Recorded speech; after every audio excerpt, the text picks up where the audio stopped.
Hello, everybody, and welcome back to another episode of Detonation. Today we have Mr. Gennady Stolyarov II. He's the leader of the Transhumanist Party of the United States. I'll just let you briefly introduce yourself. I'm a huge fan. I've been a huge fan for a long time. You're an author. You wrote Death is Wrong. It's a children's book. Here it is. Yes. I actually have a copy of that. On indefinite life extension. And this book has been spread to over 1,000 children worldwide during a fundraiser that I conducted in 2014. And now it's available in 5 languages: English, Spanish, Portuguese, French, and Russian. And one can even download free PDF versions of it online. So this book is really intended to teach the next generation about the value of pursuing life extension, hopefully inspire a lot of kids to be scientists, philosophers, technologists, advocates for a better future.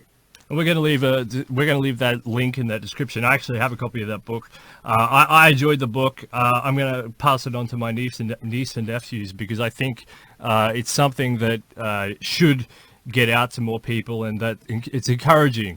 I will talk to you about some of these population negatives. You know, when people are talking about the overpopulation factors and how that could be a negative, and how you overcome some of those arguments. So we'll go into that. But just briefly explain who you are, very briefly, and we'll get into some of the news elements. Fundamentally, I am an individual who wishes to use ideas in order to change the world. And I consider myself quite versatile in my skill set. I follow the ideal of the Renaissance man, in that I'm involved both in the philosophical and intellectual aspects of improving the human condition, as well as the practical aspects in terms of organization, administration, and advocacy. I'm an actuary by profession, but in terms of what I would say is my calling, that would be the advocacy of humankind achieving the next great era of our civilization. So this is the advocacy of transhumanism, of futurism, of the acceleration of technological progress. And I do that in a variety of ways. I'm a writer. I create art and musical compositions based on rational premises, and I am the chairman since November 2016 of the United States Transhumanist Party, which aims to implement policies that help us transition to the next era. And it's a really big honor to me having you on the show, because I remember when I was going through the Mises website, I was listening to Mises podcasts, and I was like, I recognize that voice. How come I recognize that voice? And then I realized it was you reading some of the books. So you come from the Austrian School of Economics as well. Is that correct? That is correct. I studied Austrian economics extensively in college. I've written a peer-reviewed paper for the Quarterly Journal of Austrian Economics. I've contributed articles to both the Mises Institute and FEE, the Foundation for Economic Education. I've attended their conferences, and one of my 3 degrees is in economics. So I am most certainly an admirer of the thinking of Ludwig von Mises, Friedrich Hayek, and other thinkers of the Austrian school, such as Hans Hermann Hoppe, Murray Rothbard, Thomas Woods, Robert Murphy, who incidentally was one of my professors, my first economics professor in college. And all of these thinkers are remarkable in that they take a principles-based approach to economics. As anyone who has read anything about Austrian economics knows, Austrian economics differs from the mainstream in that it seeks to understand the basic principles of human action, essentially the forms of human action and how they reflect on the outcomes in economic systems, but more broadly in societal systems. So this science of praxeology, the term that Ludwig von Mises coined, is based on the logical implications of the action axiom. And thinking through those logical implications is very helpful because the world is a messy place. There are a lot of parameters involved in any real world situation.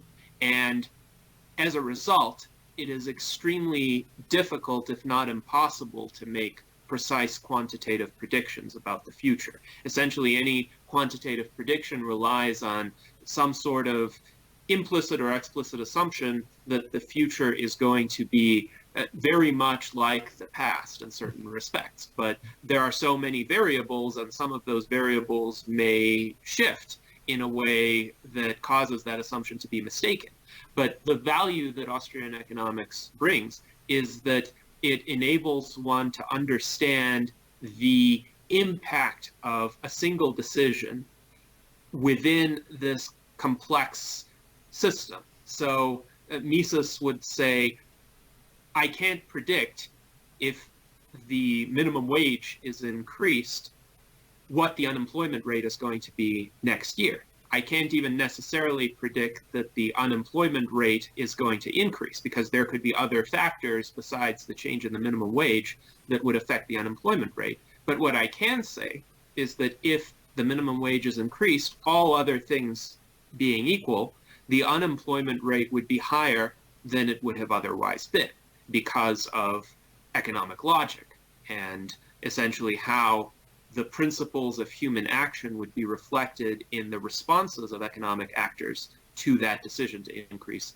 the minimum wage. So this is a powerful tool because it enables one to look at a complex situation where perhaps 12 different aspects may have changed recently and be able to say, well, this aspect may be responsible for the outcome that we're seeing, but this other aspect should have a directionally contrary effect. So that can't be what's driving the change. Something else must be driving the change. So at the very least, we narrow down our focus and our understanding of economic events. I will say, though, economics will not make one a millionaire necessarily. Economic insight is good for understanding what is happening in the world, but once again, one cannot really, let's say, predict the movement of stock prices just by studying praxeology or any school of economics for that matter.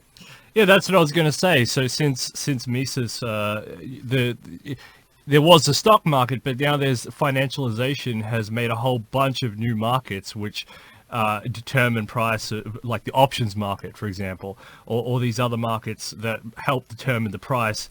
And it throws some of the rationalism out the window, but also in itself is rational. So it's kind of an interesting thing. So you've used this mechanism and you've paid off your mortgage. Is that right? You've got that out of the way. Correct.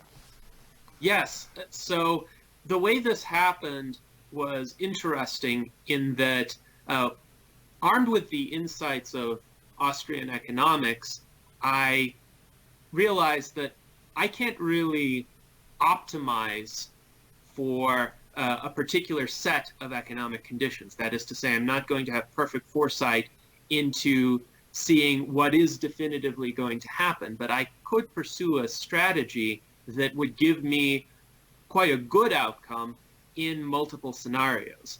And back in 2009, I was extremely concerned about the prospect of hyperinflation, as were a lot of Austrian economists because of the policy of quantitative easing pursued by the Federal Reserve, and other central banks throughout the world also pursued inflationary monetary policy in a misguided response to the Great Recession.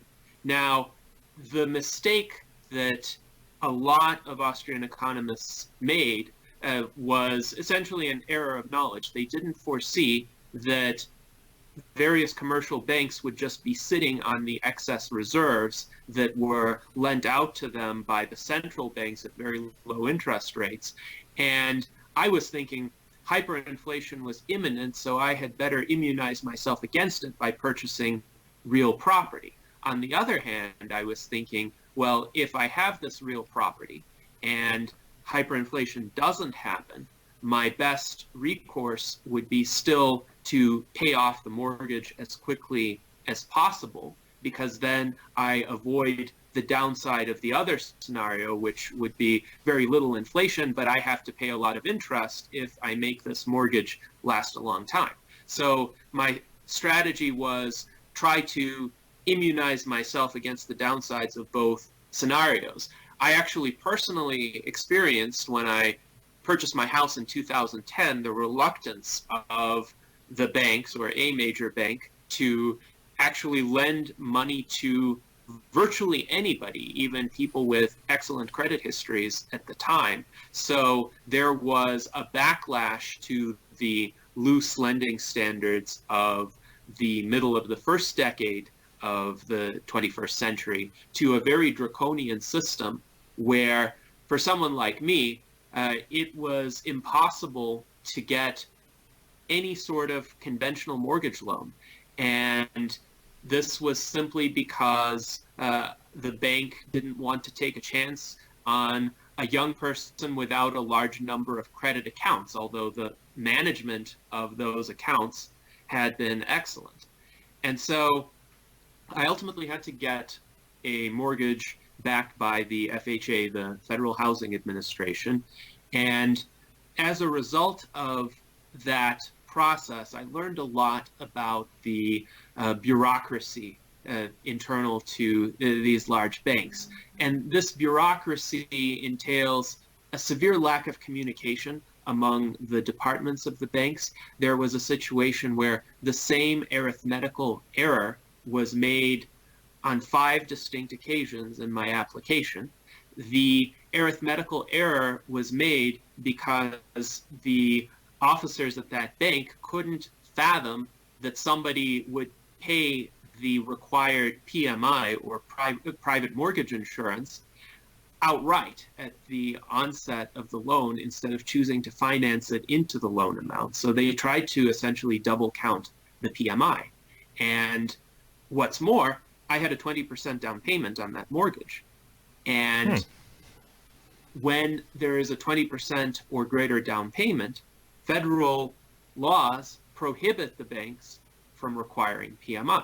Nonetheless, this bank went ahead and required the PMI.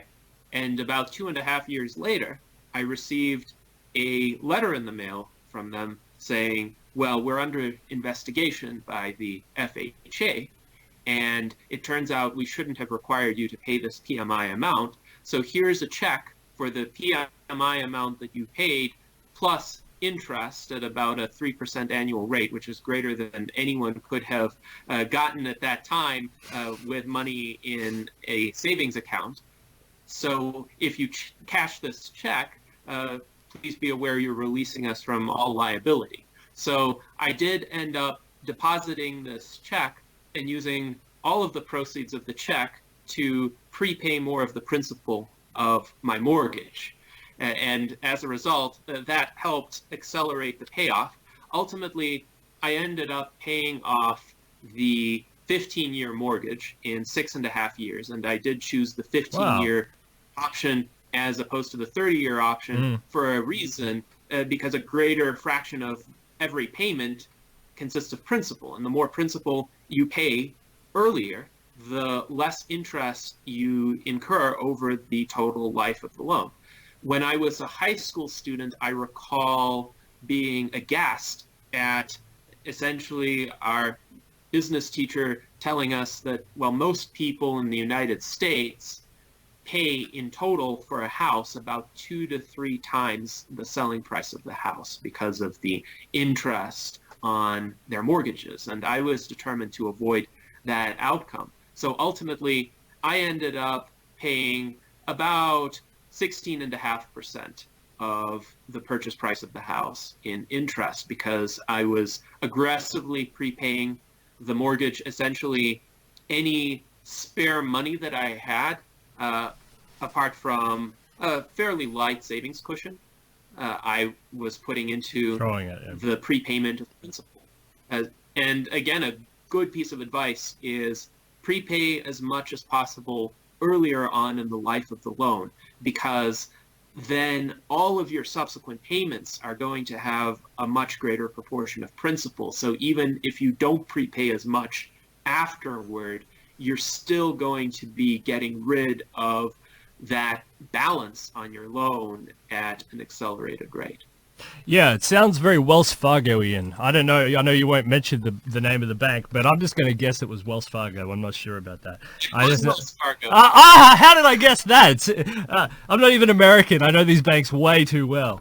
So yeah, that's fantastic.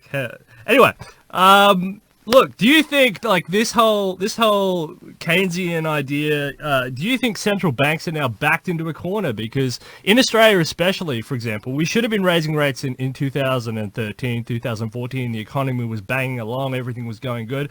But I mean, because of American policy, obviously, but they decided not to raise the rates. And in America, the same thing. They haven't raised the rates, and now they have nowhere to go, and now the only place they can go is lower. Hey, do you think the central banks have been backed into a corner on the economy? Do you think they might go negative? Because what do you think? What do you think about this whole low rate strategy when they've got nowhere else to go? Is it what's happening there? Right. Well, I think a lot of that is attitudinal in essence. Essentially, I think in this cycle of the economy, a lot of people and a lot of businesses have become addicted to this environment of low interest rates. And breaking that addiction is difficult because it's not just based on objective considerations, it's also based on expectations. So I think a lot of the central bankers are afraid that if they raise the interest rates even a little bit, then the figurative house of cards might collapse. A more, let's say, substantial worry in terms of responses to ongoing policy, let's say, mishaps would be in regard to the economic warfare that the Trump administration is waging against pretty much the rest of the world. So the Trump administration is imposing tariffs left and right with its anti-immigration rhetoric. It's also discouraging a lot of peaceful economic transactions. So that, from a directional standpoint, is definitely detrimental to economic growth, once again, using insights from the Austrian School of Economics. So perhaps some of the central bankers who don't necessarily buy into the virtues of low interest rate policy might still be cautious about raising the interest rates because they think perhaps now is not the right time, given that the economic policies of the Trump administration are so detrimental. And this is even beyond any sort of debate among economics schools. So the Austrians and the Keynesians will generally disagree about monetary policy and fiscal policy. They generally will agree that tariffs are a terrible idea and that tariffs ultimately hurt the population of the country that is imposing them, even to a greater extent than the country on which they are levied. So the Trump administration's economic illiteracy is, I would say, of an entirely different caliber from what I would say are the mistakes of the Keynesians. But the Keynesians at least have a well thought out theory behind their mistakes, whereas Trumpian protectionism is based on, I would say, a very base impulse, for lack of a better term, and that is, well, these are our businesses. We need to protect our businesses against them foreigners. And that is no way to enact policy. Yeah, I think it has a lot to do with national security, with IP theft, and they know it's a tax on the American population. They know it's going to drive goods and services price up, but they don't really care because it's more money for the American government to pay back on their ever increasing debt load. Hey, we have to run into some more advances in the show. So the CEO of ARK Investment Management, Dr. Woods, outlined some huge transformative changes in a recent report. And we're going to run through some of these changes, and I'm going to get your thoughts on it for the investors out there, because the investors are all flocking to this show. They're talking about power and money. And you're an expert on technology and transformative change, the future, and all that good stuff.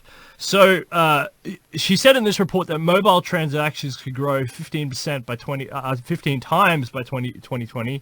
So basically by 2020, 75% of the it will be smartphones and smart technologies. Already in Africa and other places, it's virtually more than that. We're looking at a $1 trillion economy, up to a $15 trillion economy, a massive surge. What do you think of mobile transactions and the emerging markets such as India, China, and Africa in the mobile phone market and phone transactions?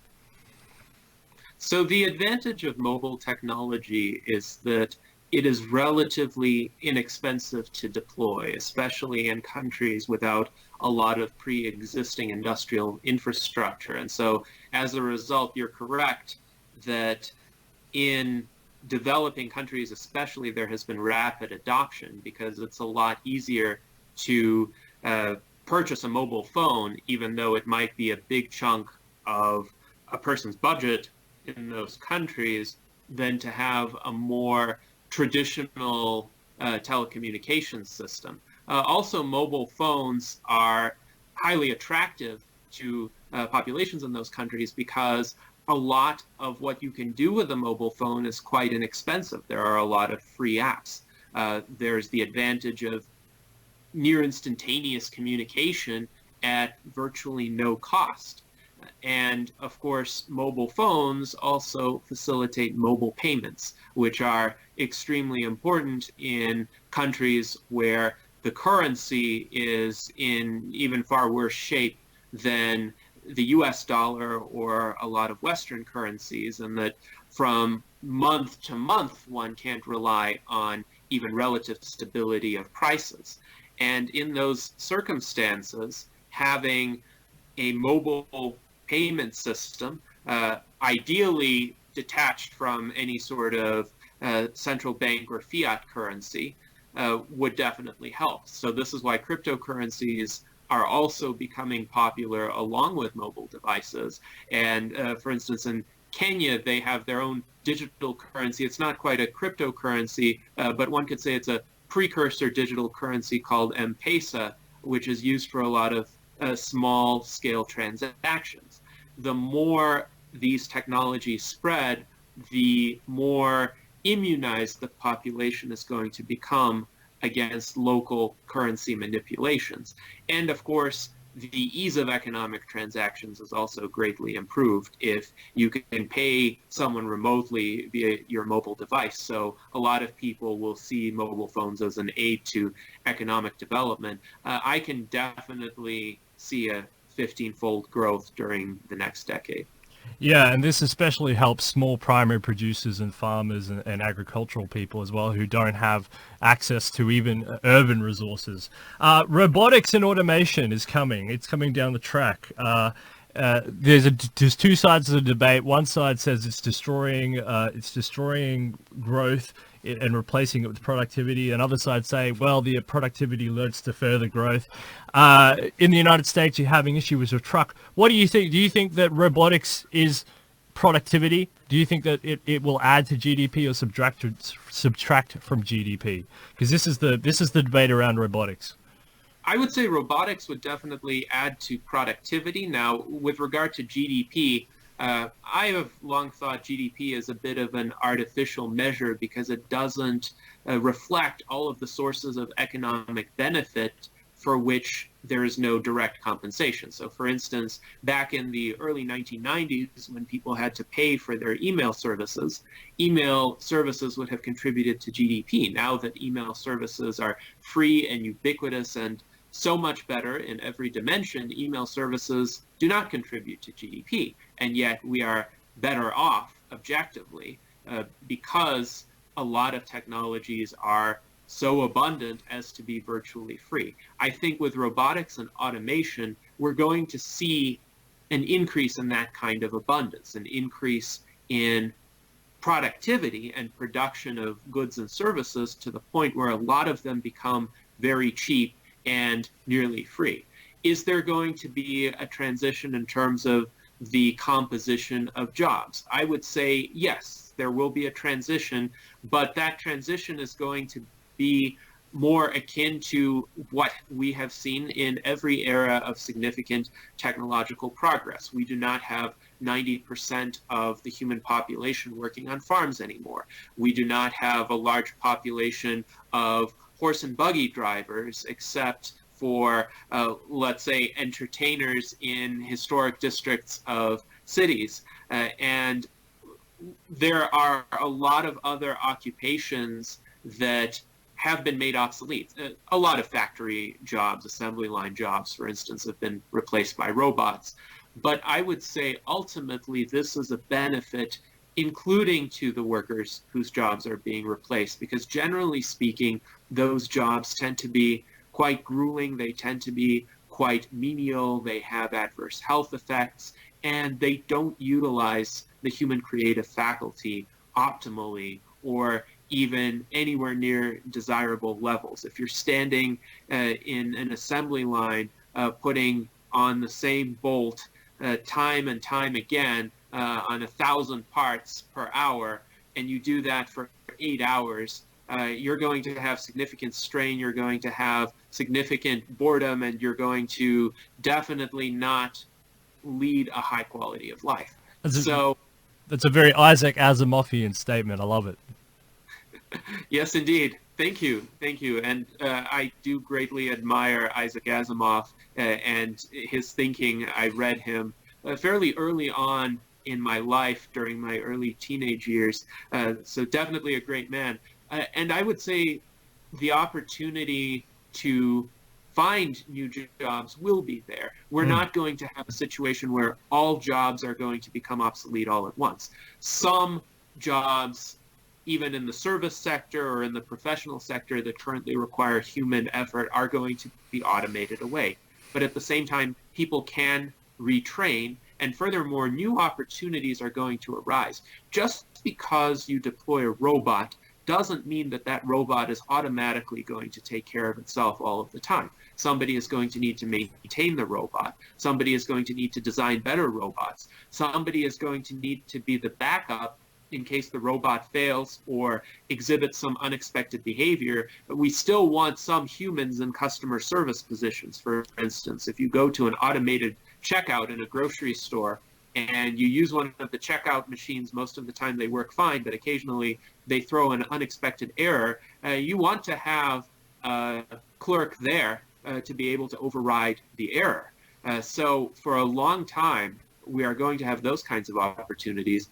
But furthermore, opportunities to use creative judgment in collaboration with machines are going to only expand, I think, because if machines allow us to have the productive ability to undertake more new projects or test out more possibilities, as for instance in music, a composer right now can test out a lot more interesting melodic combinations or orchestrations of a work than a composer could 200 years ago, when he would have had to hire an orchestra essentially to play anything that he envisioned. So creativity will be increased, and more opportunities to deploy what are still uniquely human faculties will arise. An argument that I always think of is Western countries deployed a form of automation. It was called the US dollar, and they automated or they outsourced all of their labor already to other countries which had human inputs, not robot inputs. And all they were left with was the washover, the high-tech washover. And now the high-tech washover is sort of being slowly misplaced. It's people ignore that argument. They think, oh, my job's disappearing to the robots. No, your job is already a replacement of what doesn't exist because of older tools and instruments like the US dollar, which is outsourced labor. Fleets of autonomous vehicles to overtake automakers. So this was an interesting one. Today, automakers have a market cap of around 115, but they're expected to go to a $10 trillion market. We've got a handful of companies that dominate this market right now, and Tesla is looking very good. Uber's looking very good. Ola is looking good. Automated cars. What do you think with all this decentralized platforms that people run their programs on? I think autonomous vehicles are going to be a tremendous boon to humanity, not just from the standpoint of economic benefits, but primarily from the standpoint of saving lives. In the United States alone, about 40,000 people die every year from car accidents, and the vast majority, about 95% of those, are due to human error. So if 95% of deaths from auto accidents are eliminated in the US and worldwide, we are talking about millions of lives saved every year. And that, I think, would represent a tremendous triumph for humanity and for technological progress. But there are other significant advantages. A lot of time would be liberated, especially in big cities where people often make extensive commutes to work from a suburban location into the city. Imagine if they could use the 2 hours or so they spent commuting more productively by reading or catching up on their correspondence or transacting business. That's a huge economic boost right there. And furthermore, I think in terms of the benefits to the broader society, in terms of how the culture will change, I think autonomous vehicles will definitely provide for improvements there. Because imagine if all the road rage disappeared. Imagine if pedestrians and car occupants began to get along. Imagine if at the start of your day, when you're going to work, you don't have this quite challenging, in fact, task in front of you. This is one of the most dangerous tasks that most people engage in today because their jobs, especially if they're office-based jobs, are relatively safe. But you're operating a machine that has tremendous killing potential if used in the wrong ways. And you're hurtling down the highway at, 100 kilometers per hour in this machine, and it's all dependent on you. It's all dependent on your focus. It's all dependent on your skill, on your ability to anticipate unusual situations. That's tough for a lot of people. I would imagine that if driving became automated, stress levels throughout the society would decline. And this is one of the major challenges of our era. With all of the technological progress thus far, contemporary societies have still not discovered good, reliable ways to handle stress. So any technology that relieves the strain on the individual human being and enables people to focus on what is substantively valuable to them rather than on the efforts that just have to be exerted for day-to-day living would, I think, make a tremendous difference in that regard. As a user of public transport and of Uber and other things, and someone who doesn't actually own a car, I've never had the stress of having to drive, and it's fantastic. I obviously can drive, I've got my license and all that, but I choose not to because I don't really need to. But yeah, life's much better. And when you were saying imagine, you were sounding like John Lennon for a second there. Imagine all the people getting together on the road. It was very nice. Deep learning could be worth 35 Amazons. So deep learning, as we know, it's a subcategory of machine learning, which is subcategory of artificial intelligence, which you and I are going to talk about in a bit. AI is really big. But Bill Gates, he was on CNN or something, or some sort of forum, and he said that it's going to be worth 10 Microsofts, 550 to 600 billion. This is going to be deep learning. So deep learning, it's a huge industry. It's a massive industry. What do you think about deep learning?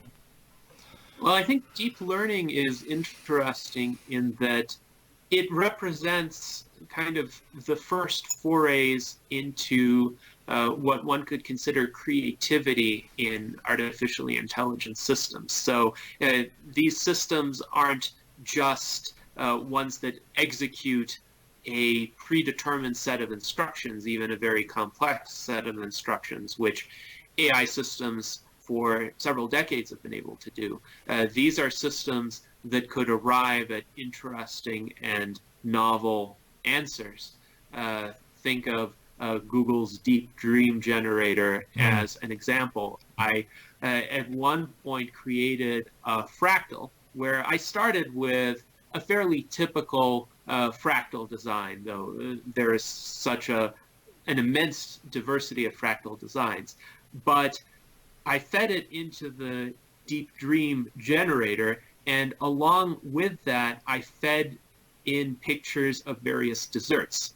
And it's interesting because the fractal kind of looks like an ornate dessert tray, and the Deep Dream Generator did some interesting transformations with regard to those pictures of desserts. And really, the end result doesn't look representational per se, but there are definite dessert motifs in the geometric shapes that the Deep Dream Generator came up with. So that's an example of how an artificially intelligent system can bring out certain, what I would call, creative capabilities.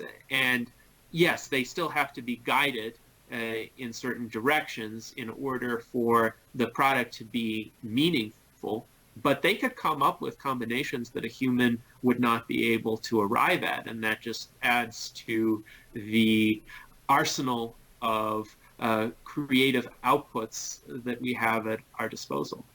So I forgot to add, so they're looking at the deep learning cap of 17 trillion in market cap. That's what the number I was trying to get to. That's the 35 Amazons.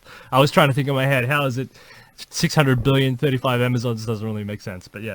So 3D printing is, this is the final one on this sort of news spin. So 3D printing, I mean, we all know, oh no, this isn't the final one, but 3D printing is going to be big, right? And we're talking about moon, and it'll be great. But according to this report, it's a $41 billion industry by 2020, and as 2025, almost $500 billion. The Transhumanist Party has a lot to do with 3D printing. Not that they don't have a lot to do with other stuff, but what do you think? What's the future of 3D printing? Also, is some of that in arms, or is that in construction? Because I know I've seen two different things. I've seen in China they're building houses and they've done the whole construction, and then in America they're having the big debates on whether or not these the source code should be out there to print guns. What do you think? Yes. Well, first of all, I think the 3D printed gun debate is largely a distraction. It's essentially one of those wedge issues, as the whole debate over gun control generally is, but a tiny minority of 3D printing efforts are directed toward firearms today. Construction is a much more common aspiration, and indeed 3D printing could do so much to render housing affordable. If one can 3D print the frame of a home, especially in such a way as to accommodate utilities and other types of conveniences that one needs in a contemporary lifestyle, then that could lead to affordable housing for everybody, essentially. And Furthermore, 3D printing could enable construction in otherwise hostile environments. So if a good, reliable 3D printing robot could be sent to Mars, for instance, and use the local soil to create materials to 3D print a base there, then that base could potentially be ready for human colonists before those colonists arrive. Again, make the early colonization experience a bit less grueling, a bit less stressful. And then there are the consumer uses of 3D printing. There have been tabletop 3D printers already, like the MakerBots and other brands. I think right now that market is largely dedicated either to trinkets, jewelry, or plastic toys, or parts, specialized parts for particular tools or machines, and that has industrial applications as well, because you can 3D print certain parts, for instance, to have a single piece instead of being assembled from multiple pieces, and that could improve the longevity and reliability of those parts.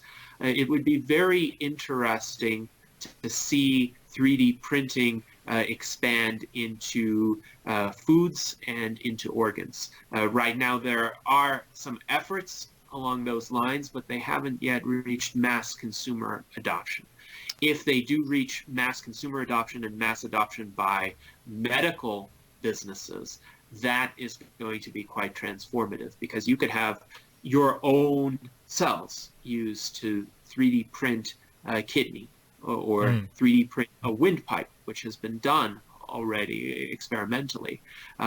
What if we could get to the point where, though this is much more complex, human heart could be 3D printed, or human lungs could be 3D printed. A lot of patients could be saved without the risk of immune system rejection, which often does happen with transplants today.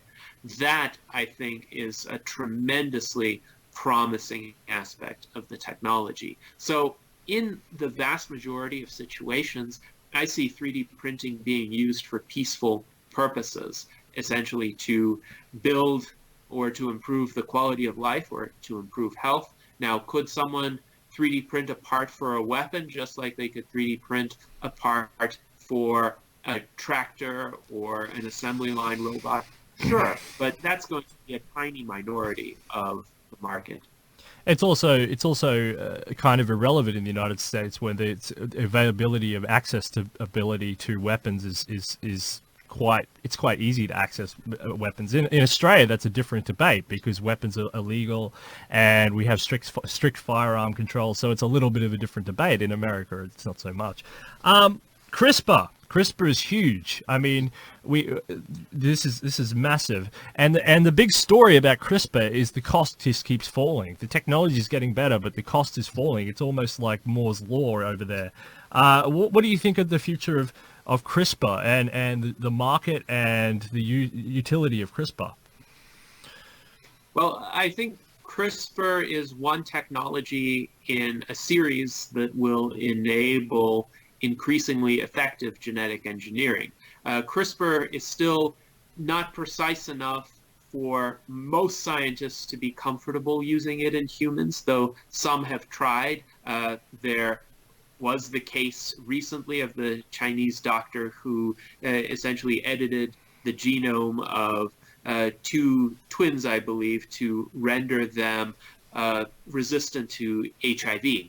And this was highly controversial. I, for one, am supportive of gene editing as long as it's not risky to the life form that results. So if the gene editing can be performed safely and it confers health benefits to a new human being, then I would be entirely in favor of it.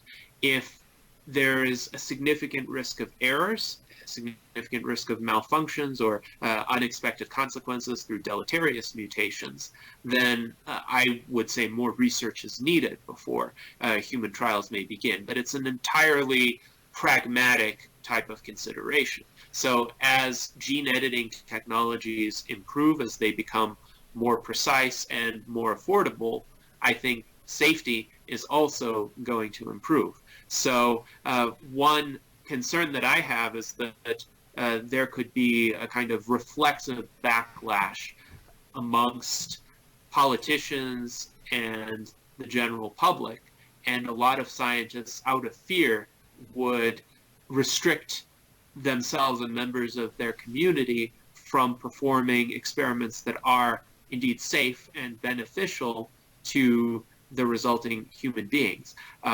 One way in which I think this could be bypassed is through a greater emphasis on somatic gene editing as opposed to embryonic gene editing, because with somatic gene editing, you could edit the genes of an adult and get the consent of that individual and have a kind of proof of concept that this works in an adult human being, this is safe, and people want it, people have a higher quality of life.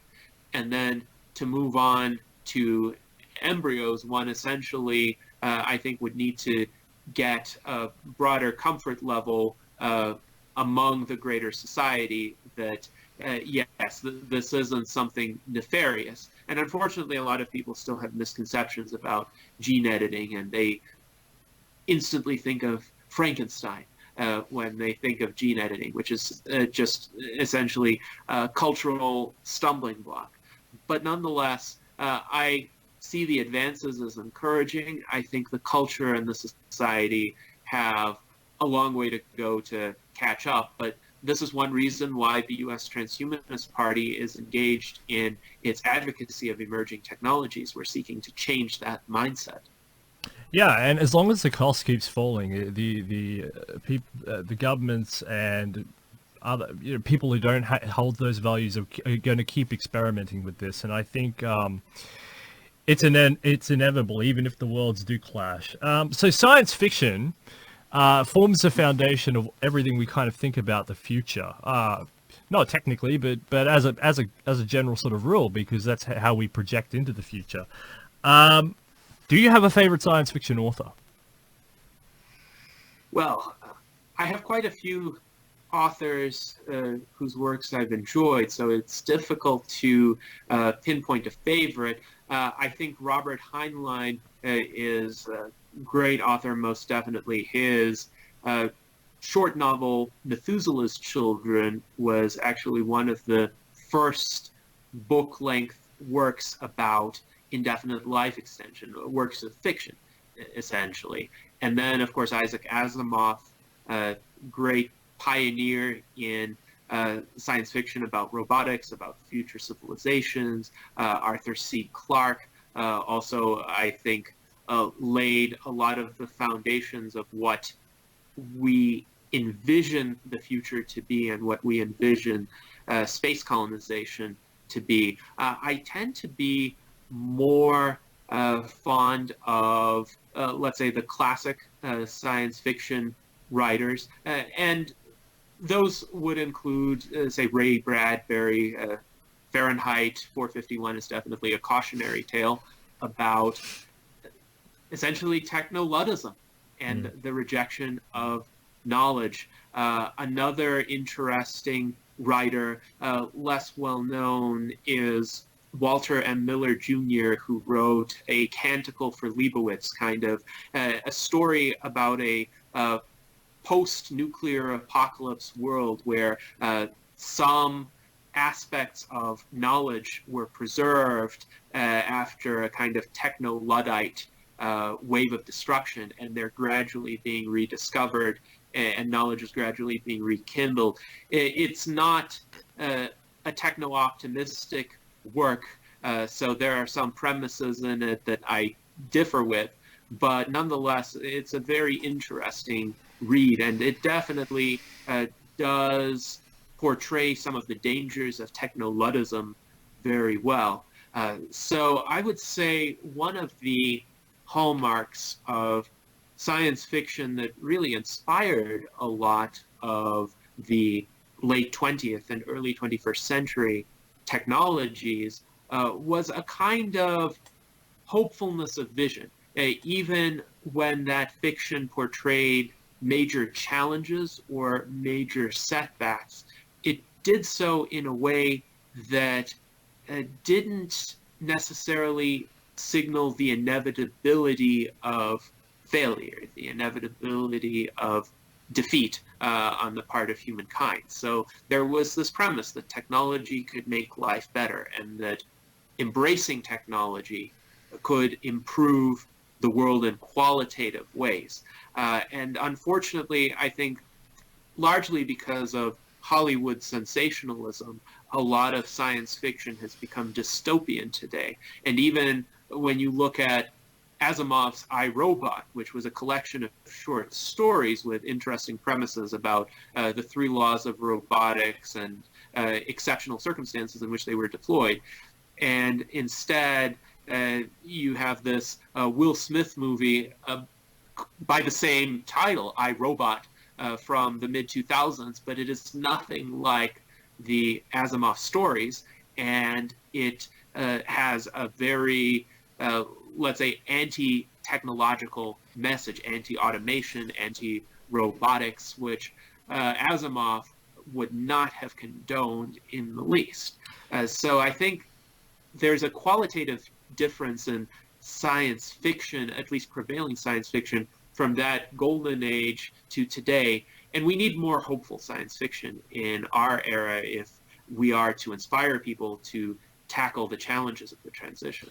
Yeah, because I read iRobot, and because I watched the movie, and that inspired me to read it when a long time ago. And I was like, how are these two correlated? There was a woman reflecting on her life, and then it was techno-positivism, and I was like, what? These are two completely different. But anyway, they just took the laws and basically just used that as a foundation work for whatever they wanted to do, which is, it was kind of interesting. Also, speaking of neo-Luddism, I asked Isaac after this, do you think that there will be some sort of uprising against social media? Because I think that that's where people will vent their anger eventually. I think a lot of people don't understand a lot of the technologies and the technology curve that's coming. But something they do understand is they do understand that Mark Zuckerberg deletes their account, and they get angry at that, right? So do you think there will be some sort of rising up of the peasants against a social media, the social media giants? I think we're already seeing this, and oddly enough, the uprising is leading the social media giants to create policies that I would say are a lot less palatable than the original policies that people were upset about. I remember the Facebook of approximately 2013 or 2014, when I would say there was genuine free speech on Facebook. There probably was some moderation of egregious content, but for the most part, people could express their honest opinions civilly. Facebook has been changing its algorithms to essentially deliberately emphasize or de-emphasize certain content. It is becoming more difficult to have meaningful intellectual exchanges on social media. And I think this is tragic because this is all directly in response to complaints by the media, the more conventional media who are threatened by social media, by politicians, and by a large fearful segment of the public. And there are, let's say, certain high-profile instances of abuse, which were genuine abuse, that are being invoked in this, say, Cambridge Analytica illegitimately accessing people's data, or whenever there's a technical glitch or a data breach. Those are serious problems. But if the backlash to those problems is disproportionate, people would abandon a lot of the good aspects of social media, including the fact that social media do tend to connect people more and do tend to give people more information and a broader diversity of perspectives. Now, in that, is there a possibility for self-imposed filter bubbles or self-imposed tribalism? Yes, but nonetheless, I think on net, social media could be beneficial with better policies. But I prefer a vision that's closer to the original. So give me back the Facebook of 2008 or 2014, because I think that would actually be a more constructive forum for intellectual exchange than the Facebook of today. So it's something interesting is politically, the Tea Party, if you go back and watch Tea Party documentaries of the conservatives in America, those Tea Party people, they were praising Facebook, and they were saying that they didn't have free speech in real life after the Obama elections, and that Facebook was their place to run and spread their messages and stuff. And that's done a whole backflip, and now conservatives are saying online that they're being targeted. So Facebook really is in control of who says what and who does what. The other thing is the algorithms which you mentioned. I think they're locking people into logic loops, because the more they agree with content, the more content they see, the more of that they see, the more they agree with it, because that's what they see. And so they're getting locked into echo chambers a little bit, and it's hard for people to break out of those echo chambers. Even for me, I like one thing, and then suddenly got bombarded with a ton of that same stuff, and it's like, no, I'm trying to find the future stuff or the business stuff. I want one piece of business news, and suddenly my page is overwhelmed with business news or future news, and it's echo chamberish. It's very annoying. Putting that aside, if we, regardless of whether we have a uprising against the elites or not, in the Facebook social media world, space colonization. We're going into space. It's happening. Lift costs are coming down.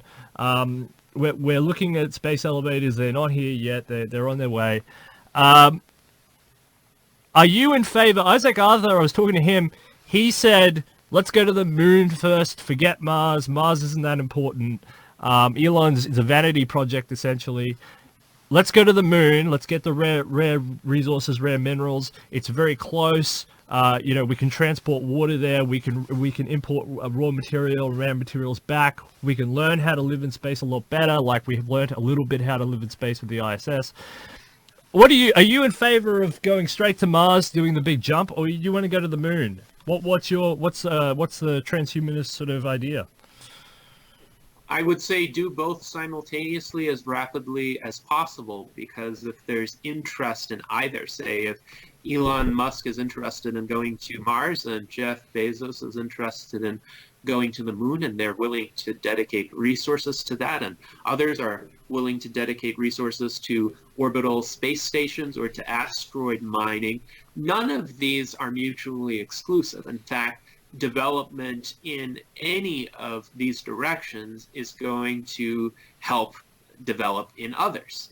So there would be some synergies there, new discoveries, new vehicles to convey both materials and humans. And furthermore, the development of an infrastructure in space that could support projects that were originated elsewhere. So if there is a base on the moon, that could be used as a launching point for expeditions to asteroids or flights to Mars. If there's a base on Mars, people are going to think, well, we need to somehow support that, and maybe we need to do more than just launch a large rocket every once in a while. Let's start building out our orbital infrastructure, or let's go to the moon and create a waypoint there.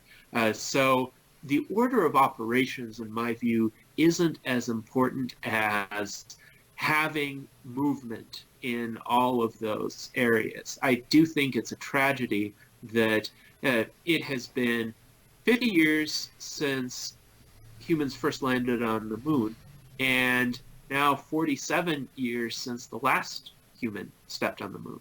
And I think this needs to change. I actually quite sympathize with Donald Trump's sentiments here. I disagree with the vast majority of Trump's policies, but when he became president, it is told that he asked the NASA administrator at that time, well, if you had an unlimited budget, how quickly could you get humans to return to the moon? And unfortunately, what he was told was, even with an unlimited budget, it would still take more years than the Trump administration would last, because essentially we don't have the industrial infrastructure that the U.S. developed very quickly in the 1960s to support the Apollo program.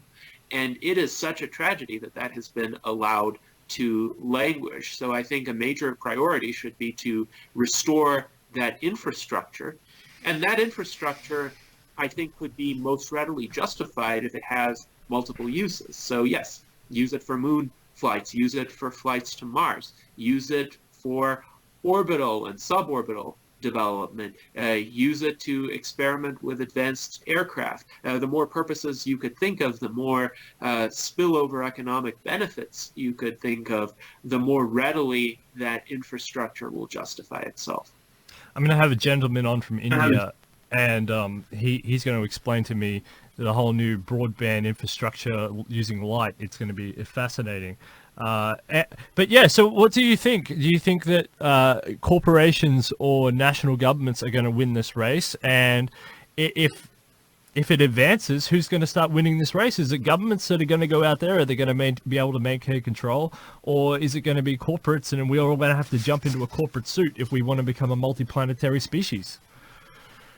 I think at first we're going to see some sort of system of public-private partnerships, as has been de facto happening with SpaceX. SpaceX is most certainly the most successful commercial space enterprise right now, though I would say Blue Origin, Jeff Bezos' company, has also been doing impressive things. Virgin Galactic has been doing impressive things. And again, they're building this infrastructure, but in part, they're going to do so relying on government contracts. And I just hope that those contracts are going to be for largely peaceful purposes, so running scientific experiments in space or improving GPS technology, and not spy satellites, for instance, or finding ways to launch nuclear warheads from space.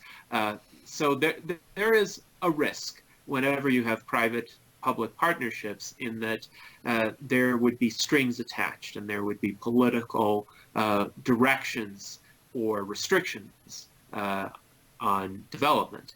However, over time, in order to have a viable space industry, and in order to viably expand beyond the Earth for large numbers of humans, the private sector is going to need to be substantially more involved. And the way to achieve that is for costs to come down further, so that small-ish businesses could participate. And those would still be businesses with tens of millions of dollars of resources at the very least. But imagine, say, a scenario similar to how the New World was colonized. It wasn't all done by large governments or large commercial entities. Some groups of people essentially decided to emigrate for various reasons. They could have been religious dissenters, or they could have been seeking wealth. They could have been seeking gold or more land for themselves because the old world was crowded. So if there are similar motivations that arise among ordinary people and relatively ordinary business owners, that's when we're going to see a massive wave of space settlement. But of course, the groundwork has to be laid for that. Unfortunately, neither the moon nor Mars are as hospitable to life as the New World was, although we do have better technology now, and the New World wasn't always a pleasant place either. There are so many accounts of early colonists dying of infectious diseases, or being slaughtered by the natives, or just failing to build viable settlements. So I think our standards are higher now. People who go to the moon or Mars will expect to live what would be the typical life expectancy at the time, and they would expect some measure of comfort, not as much as on Earth, but certainly they wouldn't be content with what some of the early American colonists were facing. But that, I think, is what will need to happen for sustainable space development. Yeah, my argument has always been that since the Industrial Revolution, and they've learned how labor is a component, and they started to look after their workers as systems production, that's kind of the values and the standards that you talk about have gone higher because human value itself has gone higher. If you work off just a simple supply and demand, if you go to a country where there's a large population, demand and value of those people is less. And now we've invested more in our people, so there's more. If you go into a NASA institution, or you look at the way that they take care of their astronauts or the president of the United States or high value people, it's enormous. You invest enormous amount of resources into a high value person, and other valued people you don't invest so many resources in, or you let the market take care of those people. So or you give them a government settling or a benefit, a social benefit, and say, all right, we're going to take care of that problem that way. So the people who go into space tourism, space infrastructure, all that sort of stuff, they're going to be higher value people. And I think the standards and the cooperative notion between private government sector and law is going to be higher on the fact that these are higher value activities that we're doing, because we're talking about the future of everything that ever is, that we all know that life is only a very limited spectrum, and if we can break out and become multiplanetary, it doesn't have to be. Right now we're sitting at the mercy of a solar storm, we're sitting at the mercy of a climatic event, we're sitting at the mercy of Earth's magnetosphere or something. We're held captive by this planet, and we have to figure out how to get off it in order to perpetuate ourselves, regardless of what happens with AI uploading and uploading our conscious to an artificial carrier, because that won't actually mean very much in the long run. So, well, moving on. So in going on with that, I see today's world. There's a huge gross misallocation of resources pumped into a consumer economy. It's essentially, it's not the free market's fault, but it's kind of bread and circuses, because we've got geopolitical issues and we've got tribal issues and we've hoarded people. Since the agricultural revolution, you've had the domestication of plants and animals and humans, which is what people don't forget, and that's what we call nations, and that's what we call tribes and tribalism and things like that. So there's been a lot of misallocation of resources into going into flags and into nationalism, into all this sort of stuff, to distract people and to aggregate power and to build up architecture that doesn't need to be there and stuff like that. Dmitry Iskov sees the same thing. What do you say? Do you see the same thing? Do you see a huge misallocation of the financial markets? An obvious one, but do you see a misallocation of resources nowadays? Well, I think some misallocations of resources are quite apparent. Tobacco products still have a big market, for instance, and there doesn't seem to be a rational purpose for that, other than some people are addicted to the substance and they see it as an escape from what may be a difficult world, or they see it as pleasurable, but certainly not contributing to the progress of humankind. There are a lot of distractions in the world right now. I think a lot of those distractions are born out of a sense of powerlessness and resignation in many people, in that they just don't envision life becoming materially better. So they think, all right, let's take our pleasure while we can, because we're not sure if we're going to be around tomorrow or the next decade or certainly the next century. And unfortunately, because life was so harsh and so suboptimal for the vast majority of human existence, people have developed very elaborate systems of rationalization. I have written about this extensively. This is why so many people are reflexively opposed to indefinite life extension. They don't see it as a feasible outcome, and so they try to convince themselves that death is not so bad. I think in a world where progress were palpable and one could see more directly the connection between one's efforts and an improvement to the state of the world, a lot of those mindsets would change.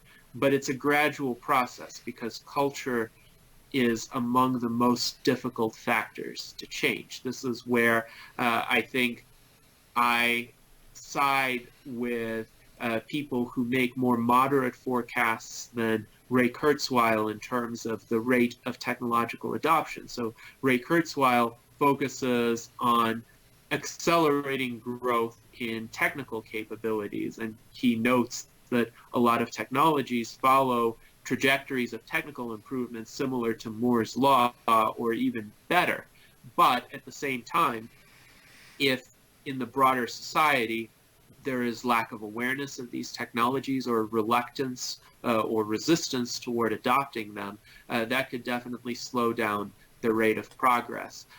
So as far as I'm aware, Kurzweil keeps saying that his predictions have largely turned out to be correct from a technical standpoint. For instance, autonomous vehicle technology was available in some form, not as well developed as it is today, but enough for various test cars in 2009 when he anticipated that technology would arrive. But still, one cannot go and purchase a level 5 autonomous vehicle from a dealer today or from a private party.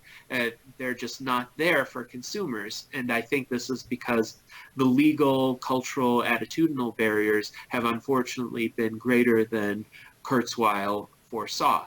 So it is very important to reconfigure public attitudes through advocacy, through the spread of correct information, and through demonstrations of how this new technology can improve lives and give hope to people who might otherwise not have had hope. What about people who attack you saying you're contributing to the problem of overpopulation? I'm going to throw you some of the common arguments. And they say, you're the problem. You're the big problem. They say there's going to be a loss of fresh water, species extinction, lower life expectancy in the fastest growing countries, less freedom, more restrictions, depletion of natural resources, increased emergence of new epidemics and pandemics, increased global warming and climate change, more intensive farming practice, increased habitat loss because of farming habitats and industrialization, and elevated crime rates because of the slums. And they're saying you, Gennady, are contributing to all this because you're making people live longer. What do you say to those people? How do you come back at that? I would say, first of all, those people should come to Nevada and see the abundance of open, undeveloped land that exists there. I think their frames of, let's say, perception are skewed by the fact that they may be spending a lot of their time in particular very congested, crowded areas in big cities, but that is not what the entire world is like. In fact, multiple models have shown that you could really fit all of humankind within the size of the land area of approximately the state of Texas in the US if all of that area were urbanized and you put all of the farms and all of the factories in close proximity. It's just for various economic reasons, human beings have tended to cluster in certain areas, generally areas with access to fresh water or bodies of water that enable transportation, and those became big cities, and through path dependency they kept growing while other areas were more sparsely populated. So if the vast majority of humans are concentrated in a few areas, they're going to think the world is a lot more crowded than it actually is. The fact is, we have more people right now on Earth than at any point in history, yet standards of living are also higher than at any point in history, especially in countries that have been poorer in the past and are still relatively poor. But the great success story of the past 40 years has been the massive improvement in living standards in most of Asia, in Latin America, and even many parts of Africa, where, for instance, life expectancies used to be in the 30s and they're now in the 50s. And that's still quite unfortunate that life expectancies are so low, but they had never been in the 50s in some of those countries before. We do not have a shortage of food. We have certain parts of the world with terrible policies and poor infrastructure that prevents the delivery of food. And we have terrible policies in more advanced countries, like laws that prohibit restaurants or grocery stores from feeding the homeless with food that is inevitably left over at the end of the day. If human policies were more consistently pro-development, there would be no resource shortages anywhere. And I would add, furthermore, birth rates decline everywhere in the world as industrialization and education advance. Yeah, as the wealth increases, it's over and over and over again. It's shown throughout history. As wealth increases, your birth rate always declines. So even Mexico is one of the lowest birth rate places in the world, and yet Americans think that there's going to be an infinite supply of people coming up from Mexico. It's kind of a farce. Or India's now dropping. China is depleting, but that was assisted by the one-child policy. Japan is collapsing. Russia is collapsing, as we know. So yes, it's as wealth goes up, you get less people, and the children that do exist, as we explained before, they turn into an asset, and then you invest more resources into each child, and your literacy, numeracy, and other rates go up, and then also the society cares about these people, and they invest more resources into the diseases that afflict these children and things like that, which is why you get the research projects globally. Hey, I just want to turn to the US Transhuman Party agenda, because then I want to talk about some of these other texts. So your core ideals, your ideal one is the Transhumanist Party supports significant life extension achieved through the progress of science technology. Ideal 2, the Transhumanist Party supports cultural, societal, and political atmosphere informed and animated by reason, science, and secular values. And your idea 3 is the Transhumanist Party supports the efforts to use science, technology, and rational discourse to reduce and eliminate various existential risks from the human species. Now, that sounds very different to what we were just talking about with the people saying, you're encouraging overpopulation. How do you reconcile you're encouraging population and longer lifespan and these values? Well, I would say longer lifespan is the solution for all of the problems that we see in the world today, and it's certainly part of the suite of technological advances that are going to need to occur.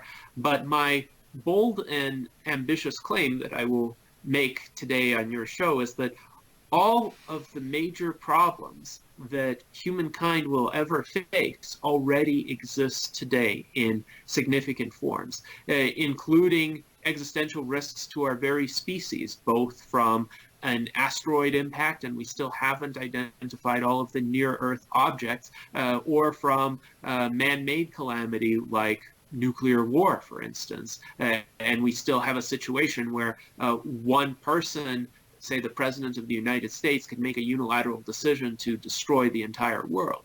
And in order to overcome those problems, as well as the age-old perils that have faced humankind, such as death, disease, scarcity, the propensity toward conflict, various psychological flaws and cognitive biases, the tendency toward fallacious thinking, we need more technological progress, and we need more incentives for technological progress. And I think the greatest incentive for progress is for people to believe that they will be around to benefit from it. The longer people live, the longer their time horizons are, the more they will consider their long-term impacts in their decision-making. So if one considers, say, environmental effects, the effects of pollution. Well, if you're going to be alive 500 years from now, you're going to care about what the environment will look like 500 years from now. And some people say, oh, but they care about future generations, and maybe they care about their children or grandchildren, but that's about as far as they can foresee. They're really not going to say, I'm making this decision because I want my great-great-great-great-great-great-grandchildren to have a good quality of life. That person might not think of progeny that far removed, and progeny that far removed will certainly not remember their ancestor in all but a very few exceptional circumstances. So clearly a different motivation is needed for some of these longer term solutions to human problems. And that's not even to mention the various natural disasters that can arise, the threat of a supervolcano, for instance, or a massive earthquake or a new ice age. I think those can be fairly sizable, if not existential, threats to the human species. But if humans can live for hundreds or thousands of years, and hopefully live indefinitely, there will be far more motivation to overcome those threats. It's not, just to clarify to the audience, it's not technology for technology's sake. It's technological progress couched within ethical and logical considerations, steering for on a positive bent, correct? Yes, absolutely. This is why the Transhumanist Party so strongly emphasizes moral philosophy and rationality and informed policies that make the best use of technology. That's why we devote so much of our effort toward advocating for electoral reform or exemplifying electoral reform through our own internal ranked preference voting system. This is why we focused so extensively on the Transhumanist Bill of Rights, which is now in its third iteration and which envisions the protections for sentient entities of the future that we would hope future societies will adopt. So ethics, rationality, informed uses of technology are of course crucial, because a lot of technologies are capable of being abused. This is true. I would still argue that on net, the vast majority of technologies, with the exception of weapons of mass destruction, are beneficial. But in order for them to be beneficial, of course, good judgment has to be used, and people have to continually educate themselves, and furthermore, there has to be a culture of intellectualism and intellectual advocacy that all too often I see lacking today. But the Transhumanist Party is doing what it can to shift the balance. And I agree with you in the fact that we are being basically judged by future AI and future sentience, what we perceive as the future anyway, now on how we approach this issue. Because, I mean, computers, especially technology, is rapidly advancing, and we're going to have to plug something into it. I mean, Ray Kurzweil is absolutely correct, and Hollywood is absolutely incorrect, because Hollywood frames the advancing AI issue as some big supercomputer. iRobot was a perfect example. It's just some big supercomputer, and it's one single AI, and it knows everything, and it connects into everything, and it's like a Google internet sort of complex. But it's not the truth of how AI works. AI is in your watch. AI is separate. It's billions of them all over doing separate things, and it's not one interconnected entity. And eventually, we will have to plug something in. And this is what the Transhumanist Party is trying to do, right? This is what I understand. The Transhumanist Party is saying we'll get the right, we'll mix the right potion in, and be able to feed the right thing into the machine. Because if you look out into the wider world, you don't want to plug any of that into the machine, because if the machine understands that what humans are by looking around the world, we're not going to end up with a very nice machine. That reminds me of Tay, the chatbot, who was deployed onto Twitter a few years ago to learn what it could from Twitter, and unfortunately Tay became a neo-Nazi and began essentially posting these hate-filled rants on Twitter. So clearly, completely unsupervised learning by AI would not be ideal. It would essentially lead the AI to indiscriminately pick up whatever it sees and not make moral distinctions, because it won't have moral distinctions unless it is given some sort of framework within which to make them. So a lot of transhumanists are indeed concerned with and focused on AI safety and designing AI systems so as not to have unintended consequences. And I think that's quite a worthwhile pursuit. I think, fortunately, the balance of intellect is on our side. I'm not a, let's say, doomsayer with regard to AI, because I believe a lot of conscientious researchers are dedicating their efforts toward developing rational and moral AI systems. And that contingent, I think, hugely overpowers those rogue developers who potentially might be trying to create hostile AI or indiscriminate AI. I would actually posit that the greater risk stems not from the smart algorithms of the future, but from the dumb algorithms of today. There are a lot of static algorithms that are used in decision making, including by financial institutions, which are far from optimal. And sometimes those algorithms are developed using mere statistical correlations between attribute A and attribute B, which is what the modelers are trying to get at. But often the design of those models doesn't even attempt to address real-world causation or how it is that attribute A might even plausibly affect attribute B. So one could have some fairly absurd outcomes with those models, and because they're static, they wouldn't be able to self-correct. They wouldn't be able to take in actual empirical data that would contradict the modeler's assumptions. So that exists today. That has existed for about 3 decades now. And I would say there is a greater danger of flawed decision-making with those algorithms than with algorithms that can learn based on external feedback. And certainly, if we develop sentient artificial general intelligence, the potential for learning, including learning in a moral sense, is going to be greatly increased. I do tend to believe that greater intelligence at least correlates with greater morality, though it doesn't guarantee greater morality. But a more intelligent entity is more likely to perceive win-win situations. It is less likely to see life as a zero-sum game, because in reality, there are many possible solutions to any given situation. Again, as I mentioned at the start of our conversation, the world can be quite complex and multifaceted and messy at times, but entities with simpler frameworks of mind tend to think of only binary either or alternatives, like conventional warfare or lifeboat types of scenarios.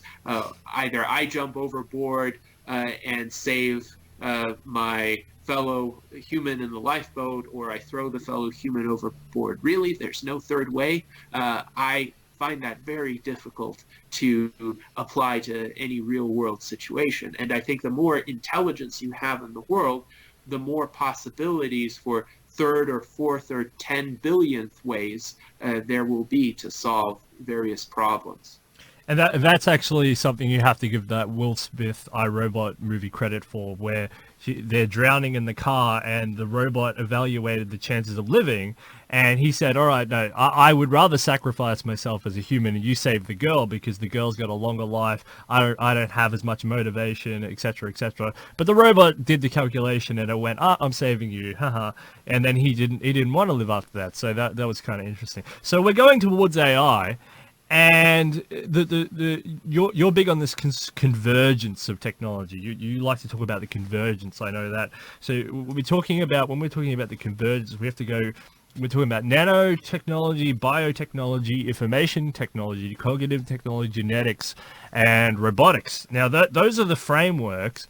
And they're giving us all sorts of amazing things, like new sources of energy, new architecture and transportation, developments developments in cognitive abilities, artificial intelligence and brain-computer interfaces, simulations, like these supercomputers can simulate complex systems and make economics a thing of the past, humanoid robots and cyborgs, manageable matter, which will be really cool. And ways to transfer personality to a new artificial carrier, right? So to do this, we need new civilizational paradigm, we need new philosophy, we need new ethics, new culture, new psychology, and new metaphysics. This is what the Transhumanist Party is all about. Are you the next president of the United States? That's my question.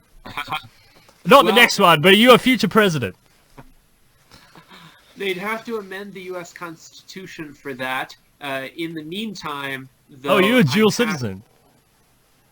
Well, yes, I was born in Belarus. I'm a U.S. citizen. I have been for the past 12 years now. But the U.S. Constitution, unfortunately, has the requirement that one needs to be a citizen by birth in order to become president. Again, it's quite an obsolete and I would say overly restrictive type of requirement. But in the current political climate, unfortunately, acceptance of non-native born Americans has declined compared to what it was when I first emigrated to the United States.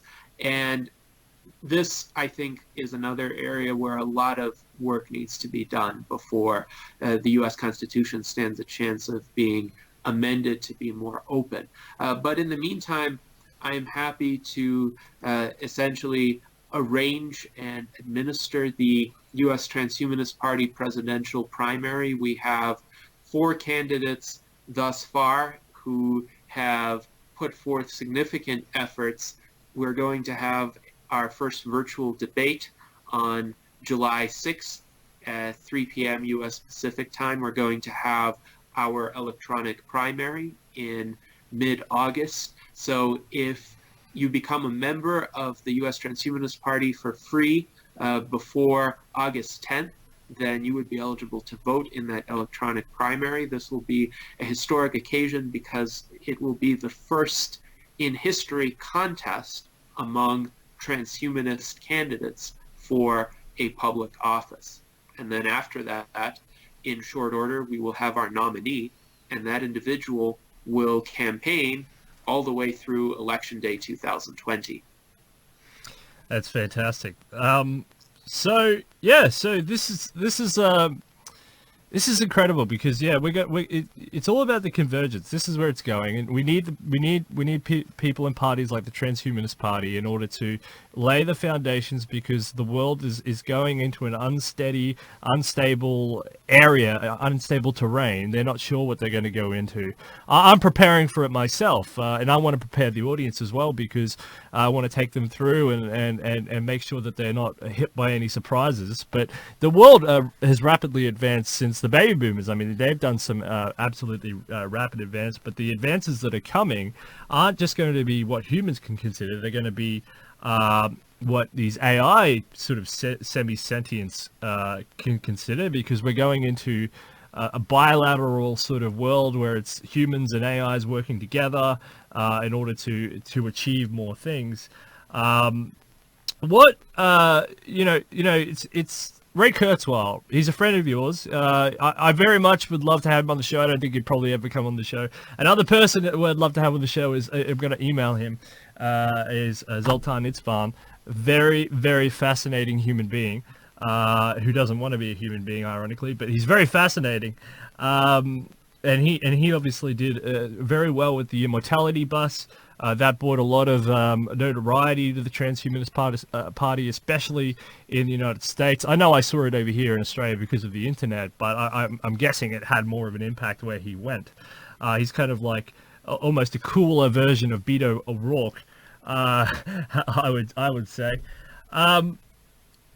So basically, humans are advancing. Humans have come out of foraging, pastoral society, this sort of horticulture, agriculture, industrial, post-industrial. We're heading towards the next quantum leap. But I have some ethical concerns. What do you think? What do you think? Computers will pass the Turing test very soon. We're getting there. But what do you think of like things like Google and DeepMind and DARPA and these sort of dark forces that are sort of aligned and that want to use and utilize this in a sort of negative way? How do you guys battle against that? Because the negatives sometimes are more attractive, especially to bad people or to those forces of security. I think the answers are decentralization, transparency, and open source development of these technologies. So they wouldn't just be in the hands of a few governments or a few corporations. They would be at least accessible to an entire community of people who care about ethical outcomes and who simply want to develop good technologies that work and improve human well-being. The more transparency there is, the fewer, let's say, suspect manipulations there could be. And definitely, if only a small cohort of large organizations engages in the development, there are going to be problems. This is why having a grassroots transhumanist movement is essential, and why that movement needs to pull in people of a wide variety of backgrounds and specialties. In this technological convergence that we have been discussing, one of the greatest assets is going to be the ability of people to draw novel connections across disciplines. So a person specializing in one area cannot just be confined to that area. That person needs to see the applications to many other areas in order for the field to grow, in order to avoid this pigeonholing and hyper-specialization that have unfortunately characterized the late 20th century and perhaps impeded some progress then. So I would say the answer is for more of this technology to be discussed in public, to be developed transparently, and to be advocated for with an eye toward making it accessible, making it possible for ordinary people, for enthusiasts, to get involved in its development and in conversations around it. I'm going to have a Russian gentleman who's part of Russia 2045 on, and he works for Dmitry. And I was saying to him, what's more important, is the general public or getting a couple more billionaires onto your team? And he said, forget the general public. He said, forget them. All we need is a few more of these billionaires on our team, and then all we have to do is the selling process. That's essentially all he said. If we sell it correctly, you can forget about encouraging the general public to go along with these ideas, and all you need is it to be an elitist sort of thing. What do you say to that? Would you rather more billionaires to jump on, just a couple more billionaires, or would you like to see the general public moving in a general flocking direction? I think you need both, but one aspect to consider, which I think this other Russian gentleman's viewpoint misses, is that almost every person in a position of power or prominence actually faces significant constraints from not just the culture, but other institutions with which this person interacts. If you're a billionaire, you have to deal with a lot of other stakeholders. You have to, if you are the head of a public company, deal with your board of directors and with your shareholders and with your regulators and with politicians and with financial analysts of your company and public opinion, the marketability of your products, all of these considerations. So people who are ostensibly very wealthy and very powerful are often quite boxed in to the decisions they feel like they have to make rather than the decisions they want to make and would have made had they been free of those kinds of constraints. So the answer to that is in this imperfect world where we can't quite free any individual from all of those constraints, unfortunately, we have to work on multiple aspects of the society at the same time. Yes, it helps for the billionaires to be a bit more open to technological progress and more willing to invest. But what they're willing to invest in is also going to be contingent on public acceptance. And acceptance, not just in terms of what can they find a market for, but even if this is just a personal project of theirs, they want it to be sufficiently uncontroversial that there won't be a mass uprising, at least among the stakeholders whose opinion matters to them. Aubrey de Grey, interestingly enough, has told me that he has spoken to a lot of wealthy individuals who are enthusiastic about life extension, but one of the biggest obstacles that they face is that their wives aren't, and their wives won't let them invest that money. So that's kind of a strange observation, but if they could persuade their wives to be more supportive of indefinite life extension, we might have a lot more millionaire or billionaire investors. But in order for that to happen, the whole culture needs to change. So those wealthy women have to also realize that life extension will benefit them, and that life extension is something socially and culturally acceptable enough for them to essentially consider it a worthwhile investment. So again, that's a situation where you have wealthy people who could be helping out, but they are constrained. Do you ever fear that you would become sort of like the bicentennial man if you had access to life extension? Where you pass over generations and sort of become lost in time and lonely and friendless? Or would you always just keep discovering new and innovative and creative things to do and not worry about other people who didn't have access to the same materials and the elixir of life and youth as you did, for example? I think there is always so much more to discover and so many more activities to pursue than one has time for. And even if one had an indefinite lifespan, just the sheer abundance of human activity and discovery, the sheer abundance of new content that is created means that it would be impossible to exhaust it all. Indeed, I mention in Death is Wrong, even if one did nothing but read books all day and became an exceptionally fast reader and could read one book a day, well, there would be several thousand new books published during that very day.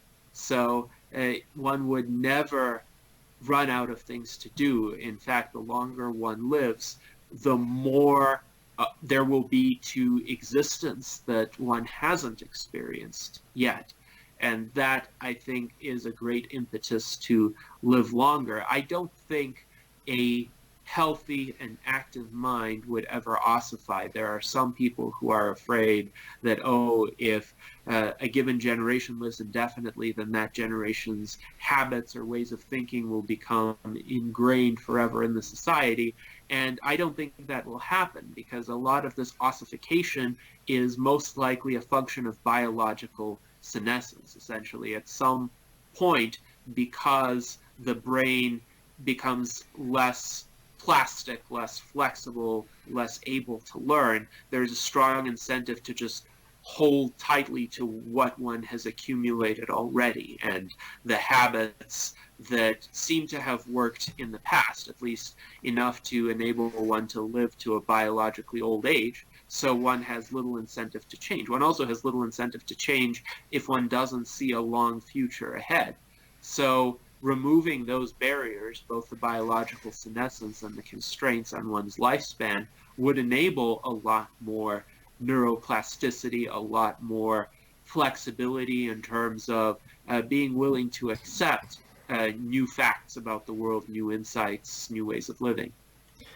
I'm trying to think of a way how to frame this question, because it's very interesting. Why do you think that human beings over time have sort of religiousized the death experience? Why do you think they create religions and talk about afterlives and not focus on problems, or built structures and or sacrifice people to keep other deities and other things like the sun or something, or other, the life force or something, other things alive which would perpetuate life? Why are humans funny like this? Why don't they concentrate on their own biological selves? Is it because of this supply and demand factor? Is it because they have some sort of spiritual? Why do they build pyramids and things like this to say, like kings who are, because I'm just thinking of this because I think it's Gilgamesh, right? That's one of the very first ones, and it's embedded in our human story is embedded in immortality, the immortality quest, and that when you look at history, there's hardly any a point where you get to and they actually concentrate on that goal, except for a few medical advances. Yes, well, I think one of the reasons is that the scientific method is so new, and previously, people had very few tools to actually overcome biological mortality. Even if they led relatively healthy and peaceful lives, there were so many unknowns in the world, so many factors outside of their control. And this is one reason why so many early religions had these capricious deities that needed to be appeased in elaborate special ways, because the only parallels that early humans could draw to these seemingly random and arbitrary phenomena were that they were generated by persons, essentially, because persons could also be capricious and arbitrary. Furthermore, mortality is frightening, and it's frightening to anybody who stops to think about it. And the idea that one's very awareness of the world, even the memory of one's awareness and experience, would cease to be, is, I think, the most frightening thought of them all. So there's a strong impetus to overcome that, but in the face of a lack of actual ways to do so, people were grasping at straws. They were concocting any sort of way that they could potentially justify to themselves that their existence would be perpetuated. And because they saw no way to perpetuate their physical existence, they developed these elaborate stories about an afterlife, about how the physical death is not the end, so it might not matter as much. And that, I think, got a lot of the fear out of their minds. Instead, they could have something to look forward to, such as an afterlife. It's entirely understandable, though tragic, as a coping mechanism, because that's what it was. And for the majority of people throughout human history, there was no technological way out.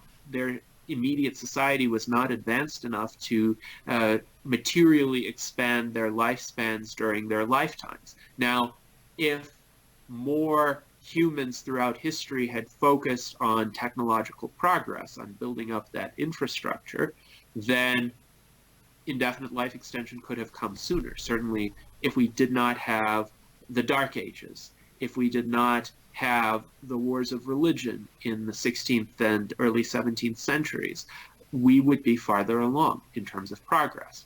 And I will say I have great admiration for thinkers throughout human history who focused on improvements to secular well-being, even though they knew with a fair amount of certainty that they themselves were mortal. So say the thinkers of the 18th century Age of Enlightenment, many of them did look forward to an era where indefinite life extension could be achieved. Benjamin Franklin wrote about it, the Marquis de Condorcet wrote about it, and yet they knew that they would not live long enough to see it. But still, they laid the foundations and they inspired the subsequent generations who do have a fighting chance.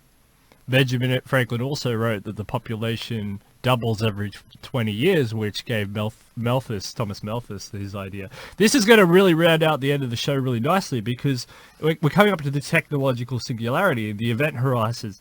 And for you, I'm quoting you now, but you said that Leonardo da Vinci was the capstone of thinker of the agricultural revolution, and that Henry Ford sort of not the capstone thinker of the industrial revolution, but he was a great thinker of the manufacturing process. And these two people couldn't envision the coming age, the next technological singularity. And we're now in the information revolution, and there's obviously a lot of thinkers, too many to name, who are all jivvying on the same point, so there's no point in even trying or attempting, because we are in the information revolution. But we can't envision the technological singularity coming. I mean, we've talked about the science fiction authors. Go back and watch that if you're just joining us. But why? So your hypothesis is we can't envision past the event horizons. Explain that. Yes, indeed. So essentially, the event horizon entails such a dramatic transformation qualitatively of even everyday human life that there are certain technologies, certain modes of living that they make possible that for someone in an earlier paradigm, it's simply not feasible to fully anticipate. So as an example, Leonardo da Vinci had many ingenious designs, essentially designs of helicopters and other types of flying machines. So he could foresee some of the principles that animated the Industrial Revolution, but he would not have been able to foresee, say, the personal computer or electric lighting, for instance. And likewise, I don't think Henry Ford would have been able to foresee chatbots on smartphones, for example, even though a lot of the mass production technology that Ford pioneered is certainly used to develop those more advanced tools. And likewise, there will be ways of combining technologies, and there will be synergies among branches of technological development that we simply have no way to be aware of from our present vantage point. But what I can say is if technology continues to progress, these kinds of synergies and beneficial interactions are going to become more likely. And in the immediate term, there will be transformations of degree. But if they happen for a sufficiently sustained period of time, they will become transformations of kind. Now, this event horizon doesn't necessarily mean that you go to sleep one night and wake up the next day and the world is completely different. From the standpoint of someone living through the transition, it seems fairly continuous, and maybe it will seem rapid, but one could draw a clear connection from here to there. But from somebody 50 or 100 years prior, at the current rate of technological advancement and its acceleration, it would be incredibly difficult to foresee what the world will be like.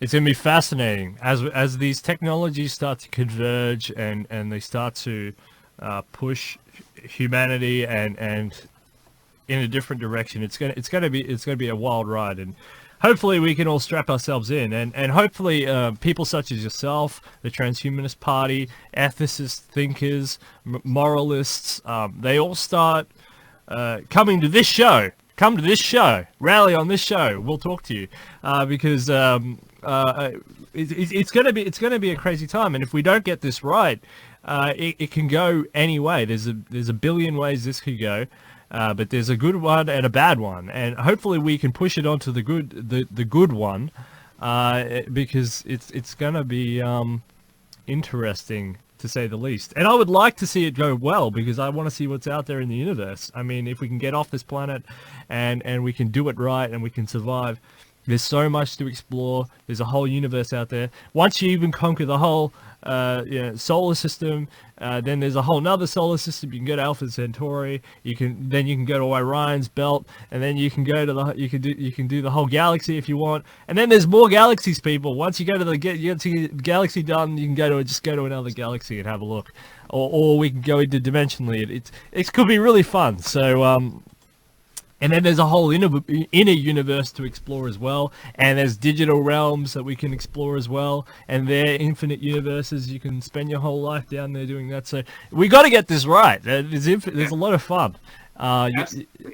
Absolutely. I would say this transition during the next several decades is going to be the most crucial time in human history. If we get it right, all of the subsequent eras are going to be much easier than this one.